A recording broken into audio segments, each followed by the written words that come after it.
Okay, let's get started. If you have a quiz to turn in, make sure to turn it in quickly. So while you guys are turning it in, the quiz, so I put up the midterm 4 review. I'm not sure when I did, but I put it up anyway. So this is basically how the last midterm will go. So remember from midterm 3, we covered the first half of chapter 9. This one will do the second half. Basically, you only need to know things about bubble and selection sort, as well as, in general, how do we measure the runtime of algorithms. So based off of that, you should be thinking about, okay, how long does bubble sort take? How long does selection sort take? So look at those algorithms and see, how does it behave if I give it a really bad input? What if I give it a really good input? That sort of thing. So think about how that relates to the sort algorithms we talked about. Then we talked about pointers, so basically everything with pointers. Everything about creation of pointers, and then more importantly, everything about smart pointers. So understand a unique and shared putter, and how they work, and why they're better than the raw pointers, which is kind of what the quiz was about anyway, but that sort of thing. And how do we do dynamic memory allocation, what a dangling pointer is, that sort of thing.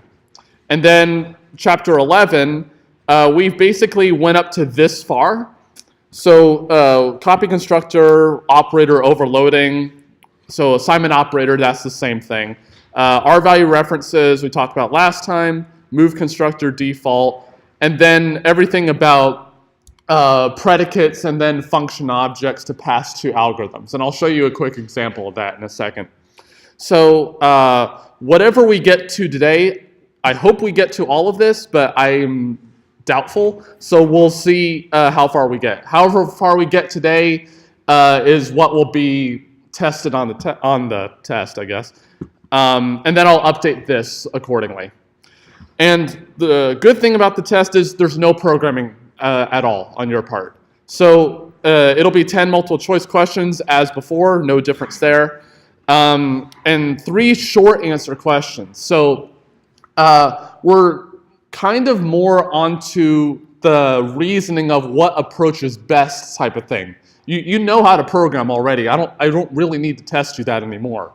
So for example, my friend has this strategy to implement this algorithm for this data set or this algorithm for this for the same data set. Which one's better and why? And so reasoning about what is better under what circumstances is a good thing. Like the quiz, for example, when is shared putter better than unique putter? So reasoning about what concept is better under what circumstances. So when you inevitably program for something maybe completely unrelated, you can use this knowledge about what algorithm is best, you think, for this data set, or which one's faster, which one consumes less memory. Should we use a unique shared putter or a raw pointer? That sort of thing. Okay, and there are 3 questions on that front with 10 bonus as usual. Any questions about the test itself? Okay, anyone not turn in their quiz because I can show the solutions if everyone's turned it in. Okay, so let's show the solutions. No one can turn it in now. All right, so this quiz I think was pretty straightforward. So this one is you have to put the star on the left side of the putter here. The second one, can anyone tell me why this one's wrong? Yeah. Yeah, add parentheses. So what would this print if I just ran this by itself? It would print 13. Why? Yeah, numbers is the pointer to the start of the array right here. I dereferenced that, so that gives me the value 10. Yeah.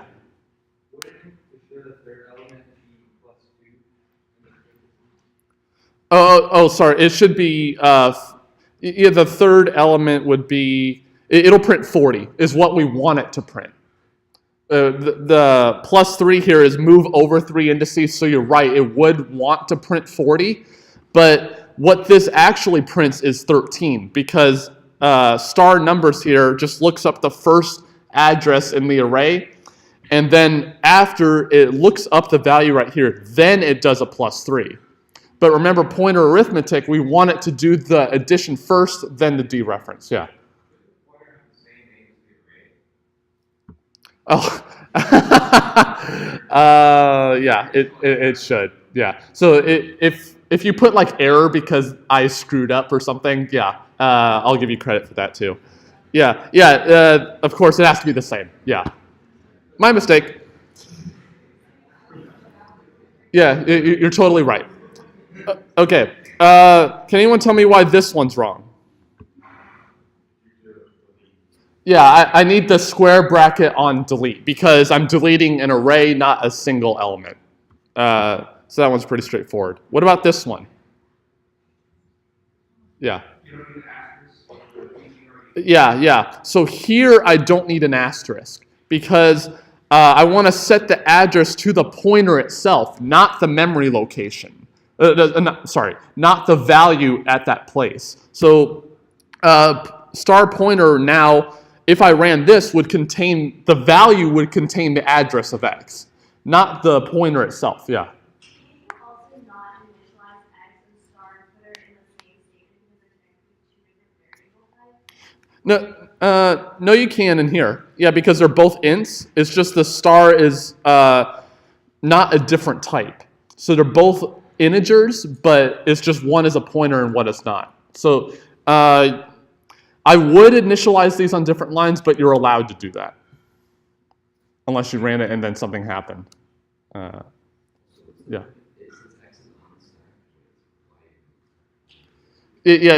So I'm just, so this code kind of makes no sense because X is on the stack here, but it's just, can I actually do this? That's the question.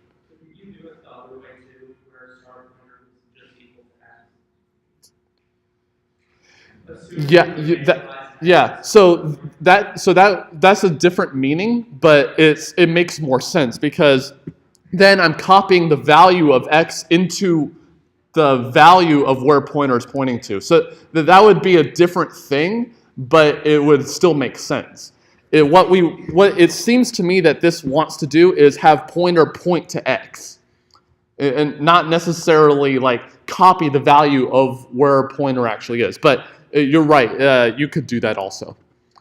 Any other questions about this one?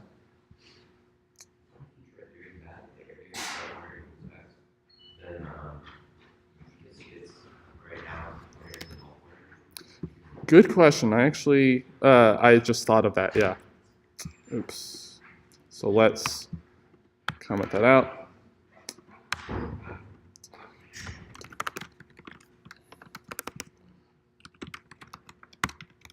Yeah, I see what you mean.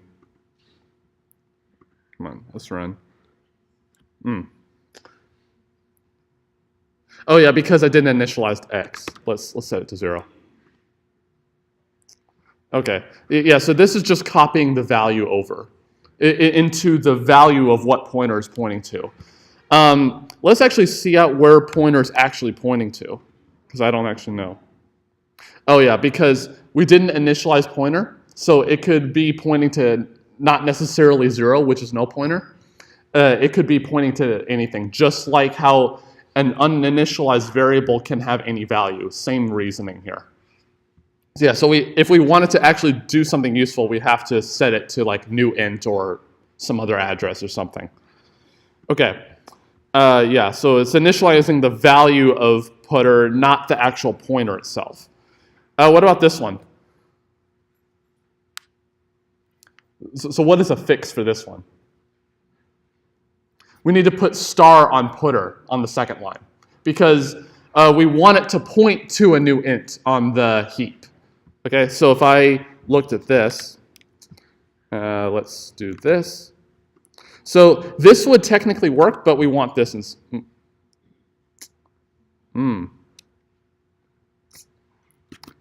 Okay, so I guess there's a bug here. I will revise the solutions for this. I thought you needed to put a star here because new int will give you a pointer to something. I guess there's actually technically nothing wrong with this. So if you put nothing wrong with this, I'll give you full, I guess everyone will get full credit on that one then. Yeah, I was gonna say, I just had the error that you didn't use delete after creating my name because I didn't use new where you're supposed to use delete. Yeah. Yeah, so it's really about the lines themselves, not necessarily the consequences that happen after. But yeah, I'll give everyone full credit on this one because technically nothing is wrong with this one. I thought you needed to put star there, but I realized that it's initializing to the pointer, not to the value. All right. Any questions on the first question? Mm-hmm.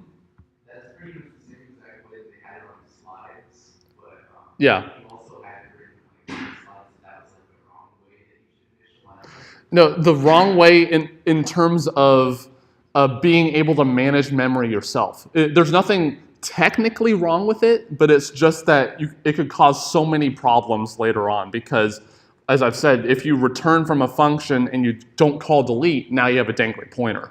There's nothing wrong with it, but it's so much harder to work with that I might as well consider it a wrong way of doing it. You're right, yeah. On number 3, I said that delete was ineffective because it only works with dynamic arrays, whereas here it was initialized to the static array. Would that be sufficient? This is a dynamic array because I call new here. Yeah. Other questions? Yeah. Just curious, if in number 3, if you deleted it like that, would it just deallocate the first part of the array, or would it just be I'm not even sure if it'll actually work, but let's see. Oops. Don't know why it did that.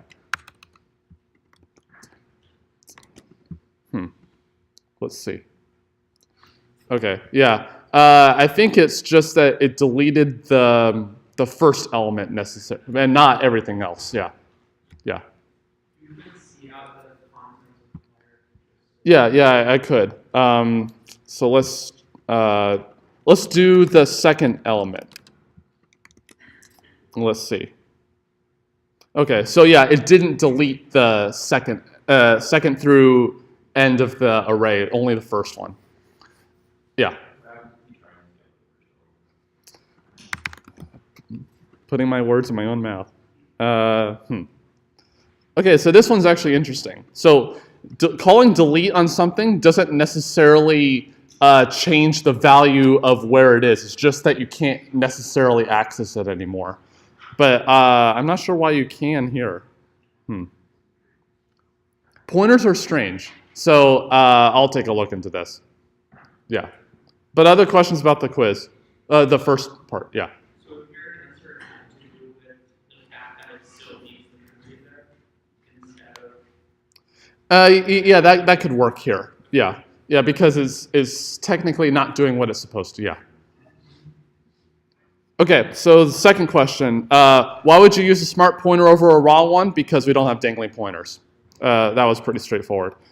The differences between a unique and a shared putter is that unique putter can only have one owner of the object, so only one thing can point to it, whereas a shared putter could have more. That's the only difference.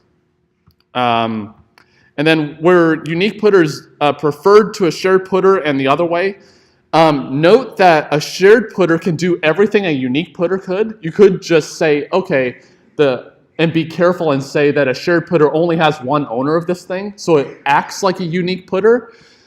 But I can emulate a shared putter with a whole bunch of unique putters if I wanted to. It'd be crazy, but I could if I wanted to. So it's just, when is it more convenient to use one than the other?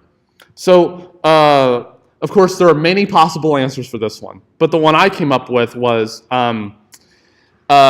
each student at a university has a unique set of courses that student has taken. So that array, for example, let's say is in the heap, but there's only one owner needed for this array of courses that have been taken because only one student has taken that array of courses.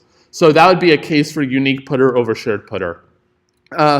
One where shared putter is better is If we have a class of students, then all of these student objects are going to refer to this one class because more than one student can take a class. So that's where a shared putter is more convenient than a unique putter. Yeah.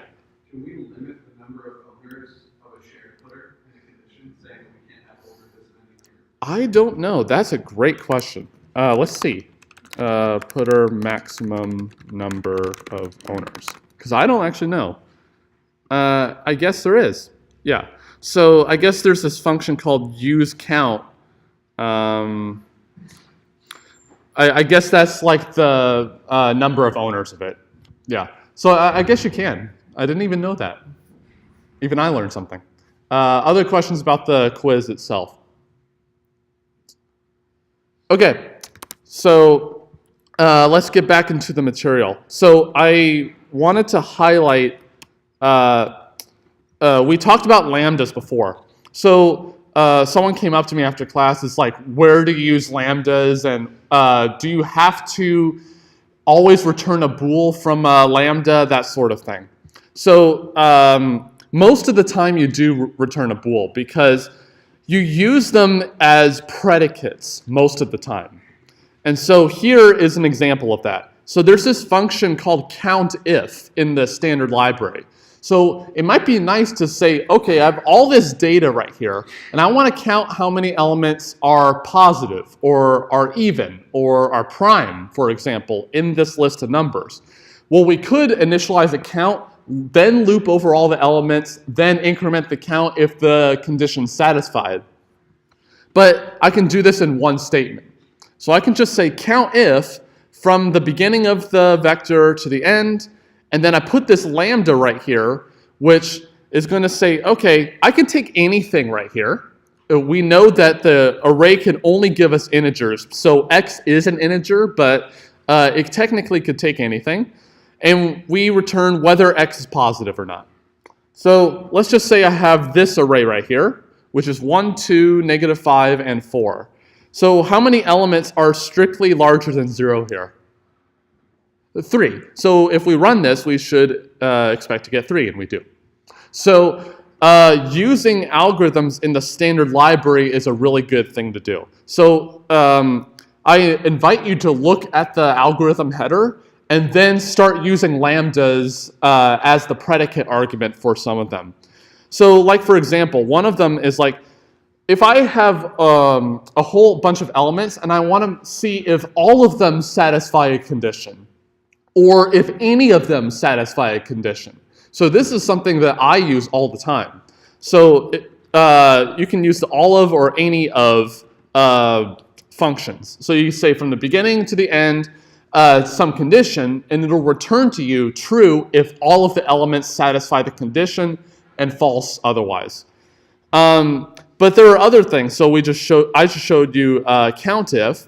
But there are many, many other ones where you can supply a lambda or some predicate there, and it'll give you a result that allows you to not have to implement it yourself, which is really nice. Yeah, there's quite a lot here. Okay, so that's what I wanted to show you. Are there any questions about the material before we? I know there's one that some student told me, and I'll get to that. Yeah, so in the slides, I can't believe no one brought this up. If we go back to this slide, so there's another one like this, but this is representative.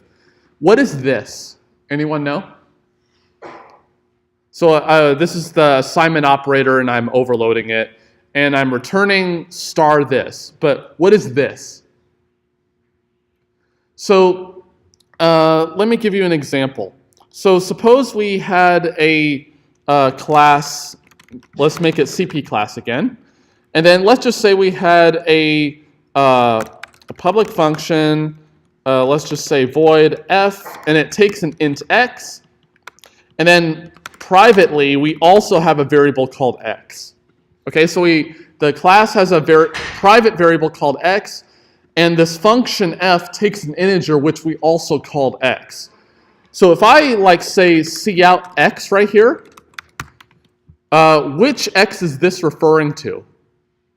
Is it the instance variable, the private variable, or the one that was passed in? The one that was passed in. So if I wanted to refer to this x, the instance variable, and not the one that was passed in, I have to say this arrow. And so what this is a pointer to yourself. So if you have an object, then if I say this on this object is a pointer to ourselves.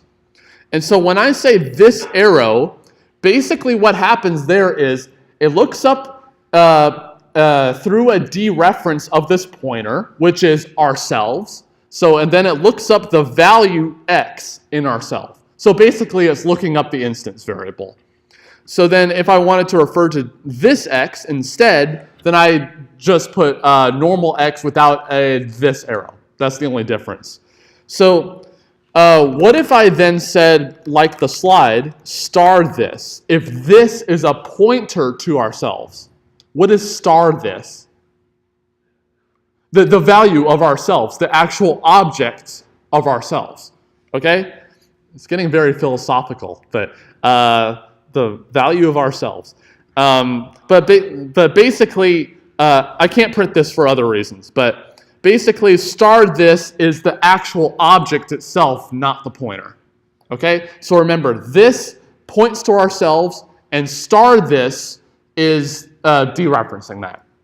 But I'm not going to test that on the midterm 4 or the final. So it's just for your benefit. This is a pointer to ourselves. Okay. Other questions before we move on to interesting things?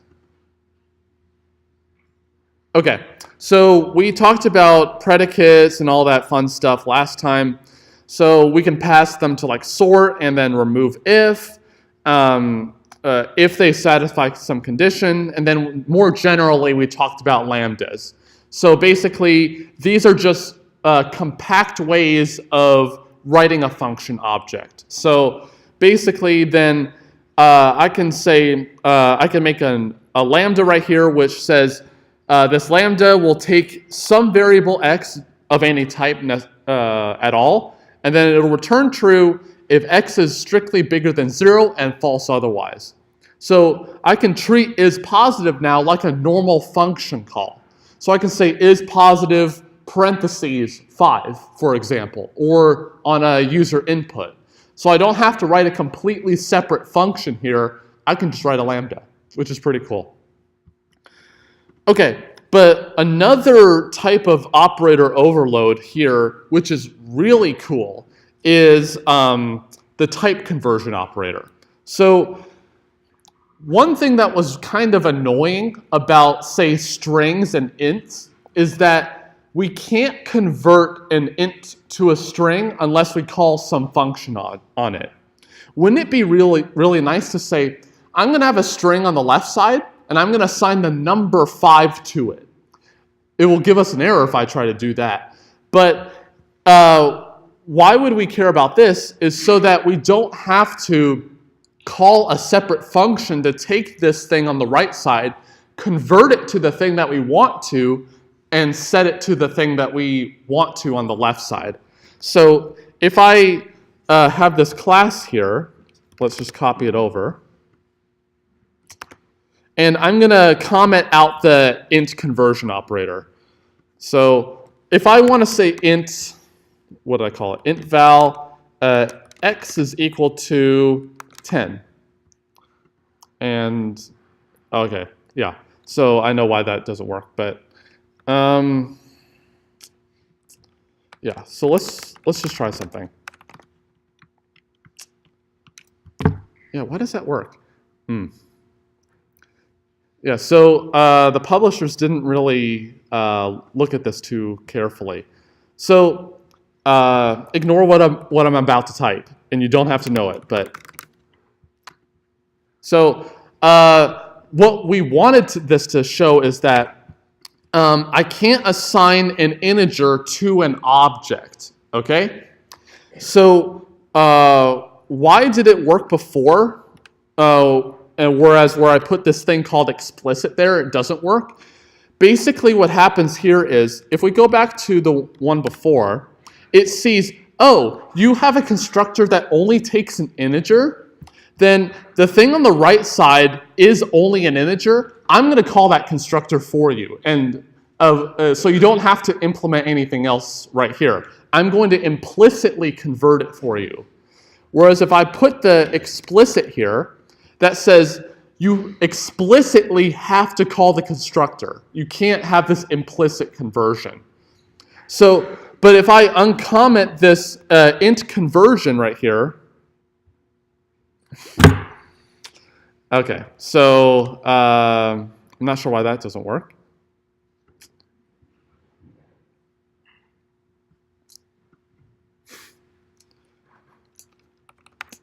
Okay, that is weird. So let's dive deep into this and see why this doesn't work. So let's just see if we try to see out x, like print out this int val thing. It won't work. Yeah, okay, yeah. So what do you think the operator int actually does? So what does it actually do?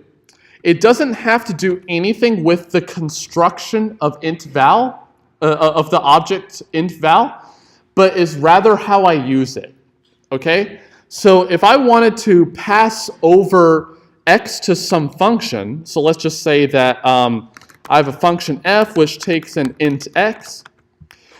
Question, can I pass an int val into this thing normally? If I didn't have this operator int conversion operator here. Well, is int val an int? Is an object an int? No. So in fact, if I tried to call f right here, it'll give me an error because it says there's no function which takes in an int val. It can only take an int. But if I uncomment this thing, it'll work because it says, okay, well, I have this function called f. There's no function that takes an int val here, but I see that there is one that takes an int. And I see in the class int val, there is a way to convert this object implicitly to an int.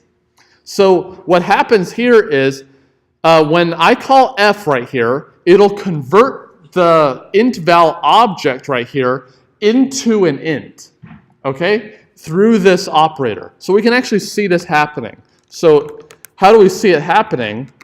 We can put some statement in here to say, yeah, we're actually doing a conversion right here to really see we're calling this int operator. So if I run this, it actually prints here. So it really is doing the conversion right here from the object itself to an int. But I'm not limited to have just ints right here. I can convert things to long or double or string if I wanted to. I can convert things from any object to any object implicitly so that the user is not burdened with converting this object to an int himself or herself, right? So the user doesn't have to do the conversion here. It can do it implicitly for us, which is really nice. So if you have some legacy code, for example, and it takes an int, a double, a string, for example, then I can just put this operator right here in the class. It'll do the conversion for me, and it'll save me a lot of work from having to convert it myself and then pass it along, okay, which is really nice. Any questions on how this works? It's just a different type of operator overload. There's nothing really new here. Okay, so yeah, so here's the example that they have, is that I create an int val object, then here what they're doing is that they're assigning the int val object into an int, okay? So here it's actually converting it to an int to assign to an int. Normally I can't assign an object to an int, but through this conversion operator, I can. Okay, so yeah, so a constructor of the same idea is where I can take some type and then I can convert it to another type. So here's an example of this. So I have this CC class, which stands for convert constructor class. So we have a normal default constructor, nothing new there. We have a constructor right here which takes 2 arguments, so that's just a normal constructor. But we have these constructors down here which take a single argument, okay? One of them takes an int, the other one takes a string. So these are called convert constructors. You're taking an int or a string or anything of one type, so one argument, and then converting it to another type. So here in this constructor, we're converting an int to a CC class, and in this one, we're converting a string to a CC class. So why would this actually be useful? So remember before I told you that if I put string in quotes, so something between 2 quotes, is that actually a string? You can tell by my tone that it actually isn't. So what is something between 2 double quotation marks? So I mentioned this last time. It's actually a pointer to const char. So const char star. So basically just an array of characters here. So is an array of whatever a string? No. So we have a convert constructor right here, which takes a const char star, or really anything like that, and converts it to a string. Okay, so that constructor right here takes a single argument, a const char star, and it converts it to a string. It's a convert constructor. But the same thing with the class we just made. If we pass 24 in, which is an int, it'll convert it to a CC class. That is a convert constructor too. But the way that we've been using it is through the assignment here. So we can have an overloaded assignment operator which can take a different type. So I mentioned the assignment operator can take any type at all and convert it to the type that we want. So that's an example of this. I have a const char star over on the right side, and I want to convert it to a string on the left side. That's calling the assignment operator, which converts it from a const char star to a string. But the same idea here. It will convert from an int to the object that we want. It does the exact same thing. So convert constructors are nice because I don't have to make the object first, then assign it to the object that I want. I can just put the value there and then use the internals of the class to make the object myself. It makes the burden on the user a lot less. Okay, so instead of having to construct a string on the right side and then assign to a string, I can just put the thing that I want to be converted to a string on the right side and then let string handle the conversion for me. Yeah. What's the difference between coding the top hat and constructors? There's really no difference, but it's just that convert constructors are just constructors which take one argument of a different type. Yeah. Which is why the code that we were struggling with earlier actually worked. So if I comment this operator int thing out, and then we get rid of the function here too, we can see that even though the int operator is commented out, this still works because this is a convert constructor. So this is why this line of code worked. But if I put explicit here, then this doesn't work. But don't worry about explicit. The key here is that we're doing a conversion here from an integer to an object through this convert constructor. Any questions on why this works or what this is? Okay, so so this is why you would want to use this. So this is basically what we were seeing before. So if I have a function which takes a string here, then I can call this function with something that can be converted to a string. In this case, a const char star, a C string here. And so we can just pass that along. It'll do the conversion for me, and everything's good. Same thing here. So if I pass an int along here, it can be converted to a CC class, which is nice. Okay, so let's get into something a little different.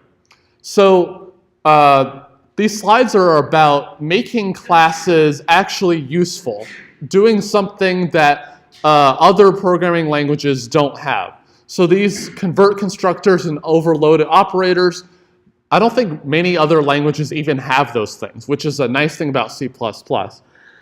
But a nice thing about object-oriented languages like C++ is that they have these two things, aggregation and composition.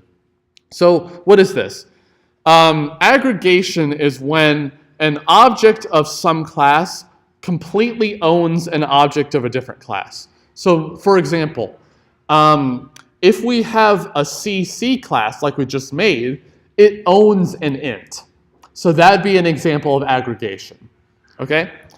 Composition, on the other hand, is where the class itself controls the lifetime of the objects inside the class.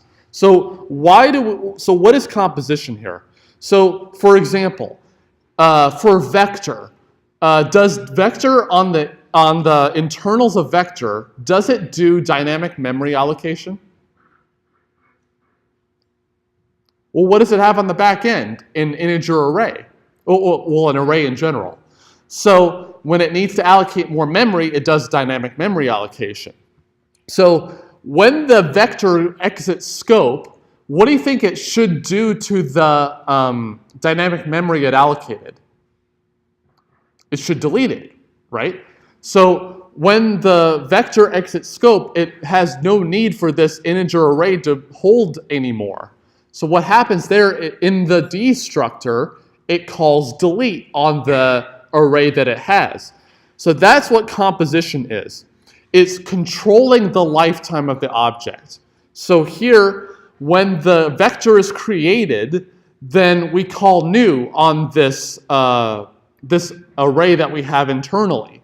And then when we go to the destructor, we call delete. So that'd be called composition here. We're controlling when this array comes into existence and when it finally gets killed off.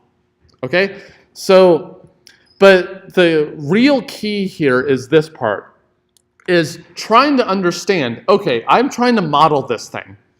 Are we having an has-a relationship or a different type of relationship between different objects? So if I have a class A and a class B, is it the case that A has an object of type B or something else?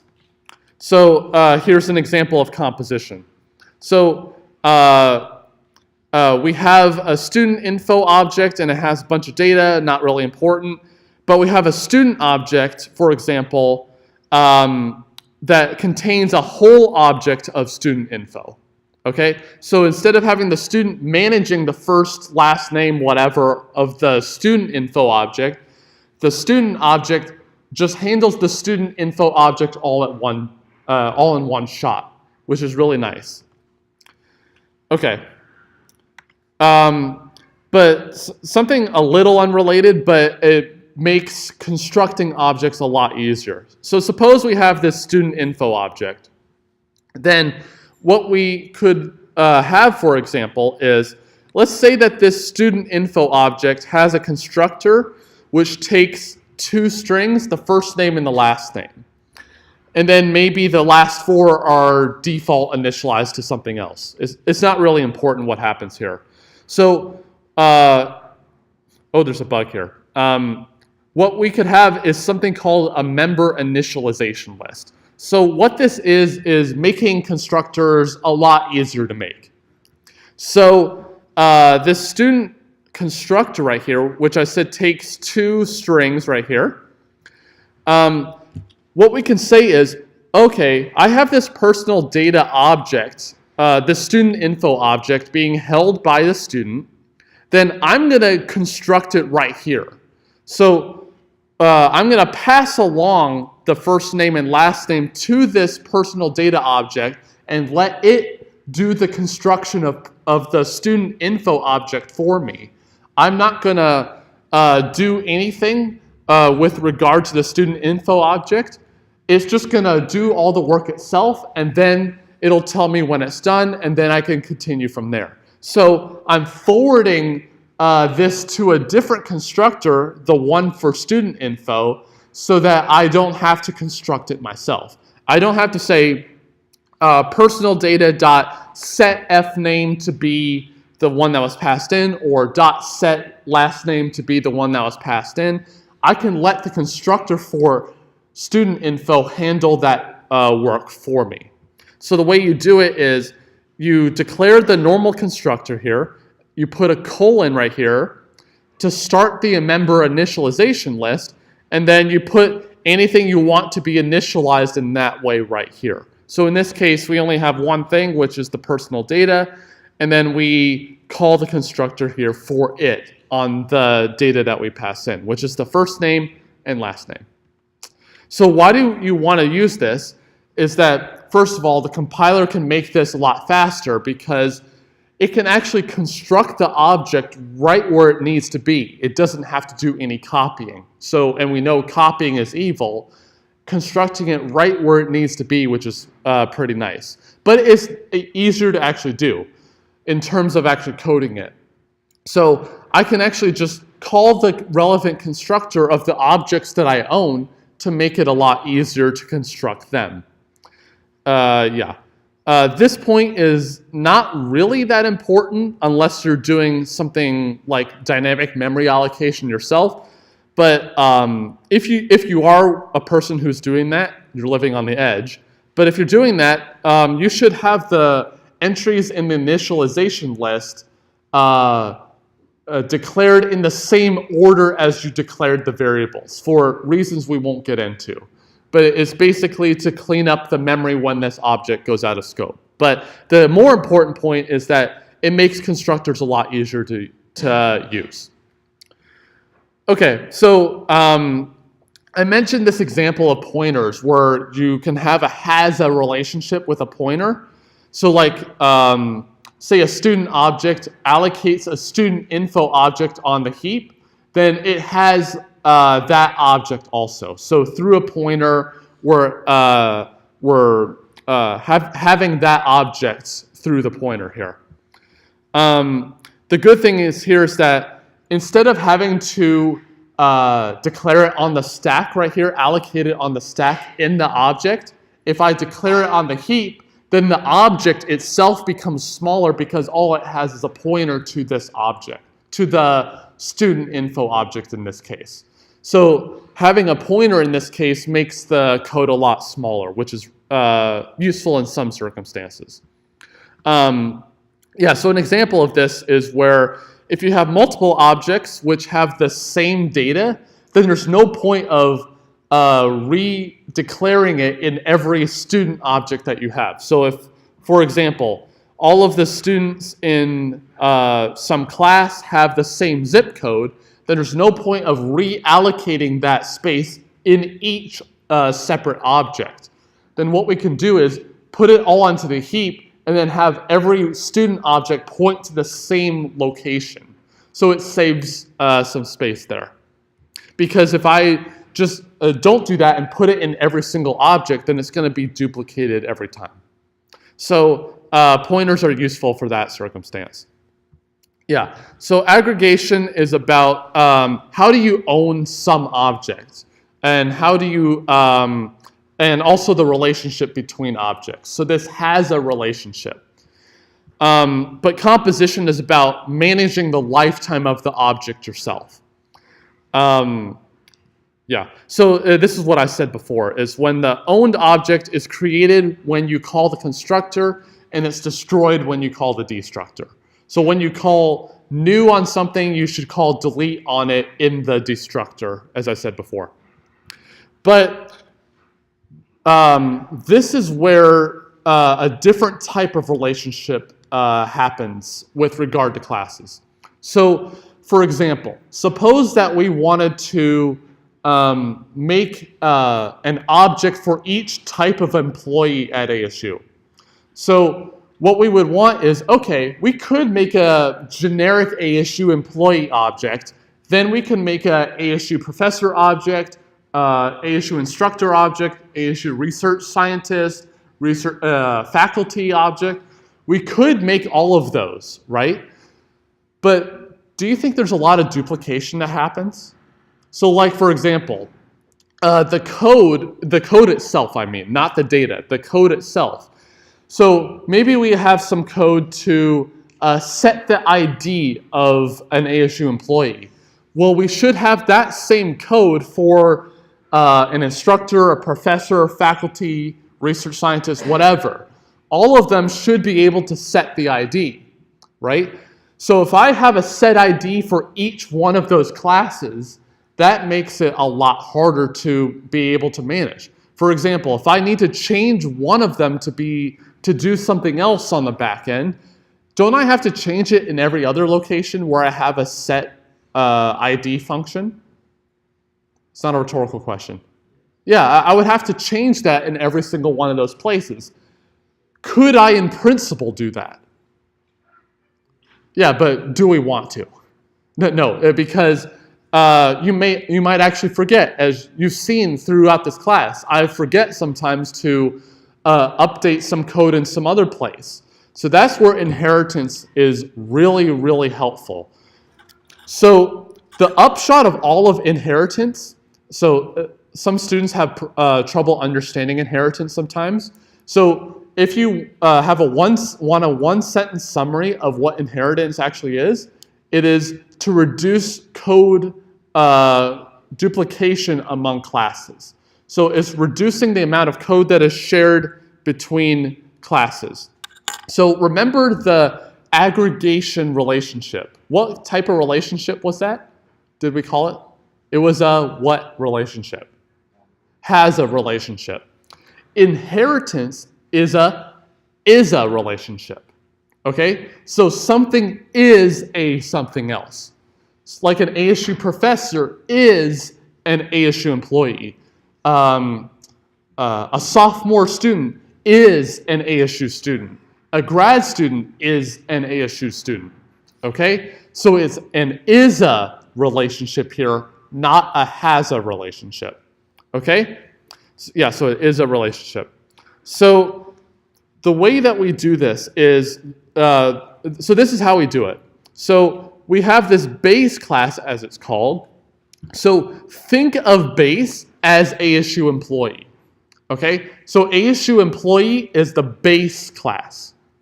The derived class is a base class. So you can think of derived as ASU professor or ASU faculty.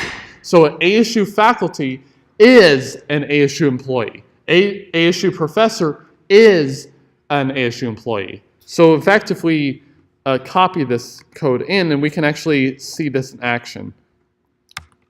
So then if I have ASU employee here, then I better change base to ASU employee.